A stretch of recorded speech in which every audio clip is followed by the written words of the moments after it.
Hi everybody, welcome to Library Land. It's Mrs. Parker and Delilah, and we are going to read you one of our favorite books, Knuffle Bunny Free.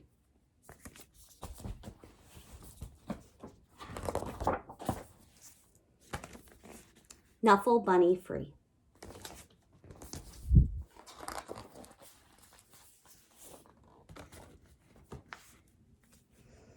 One day, not so long ago, Trixie took a big trip with her family. They were on their way to visit Trixie's Oma and Opa in Holland. Holland is far away. Oma and Opa mean Grandma and Grandpa. So that means taking a taxi to the airport, waiting in line, watching Knuffle Bunny go through the big machine, waiting some more, and finally getting on a real airplane.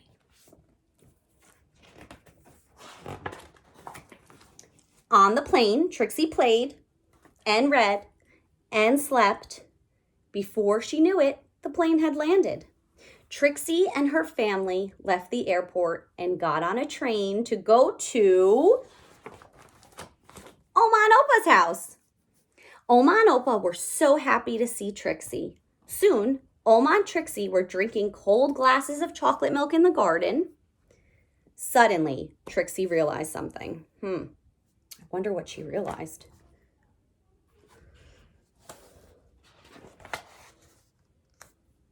Trixie didn't tell her daddy that Knuffle Bunny was gone. She didn't have to.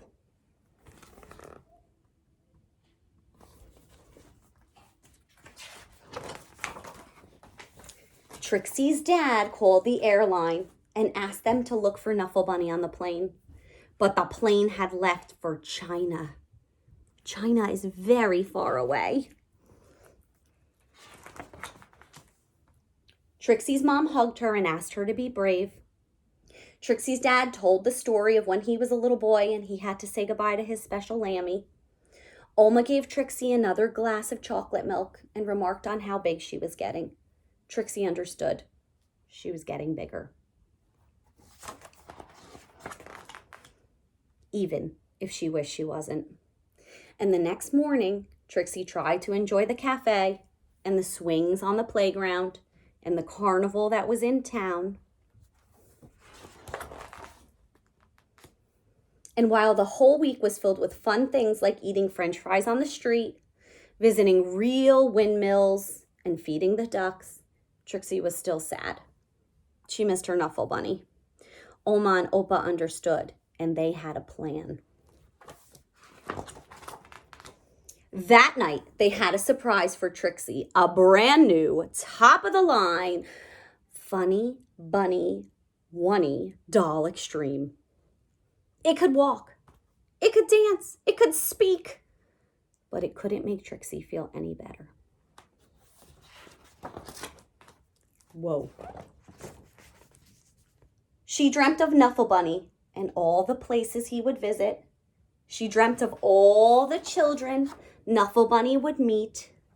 And she dreamt of how Knuffle Bunny would make them feel better.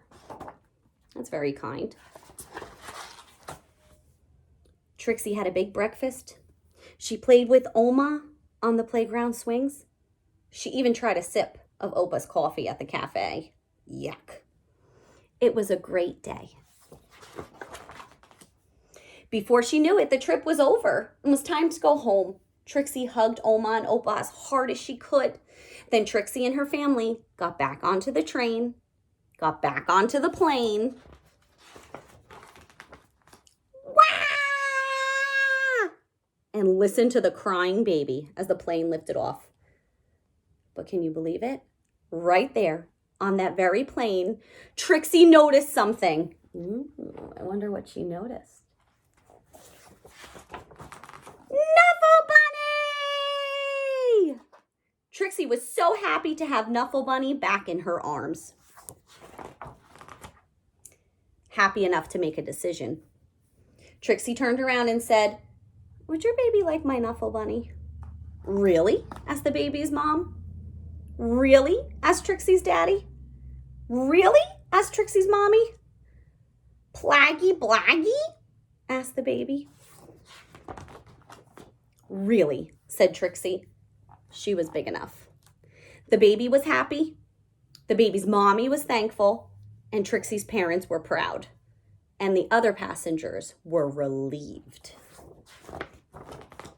And that is how, a few weeks later, Trixie received her first letter. The end. Thank you for listening. See you next time.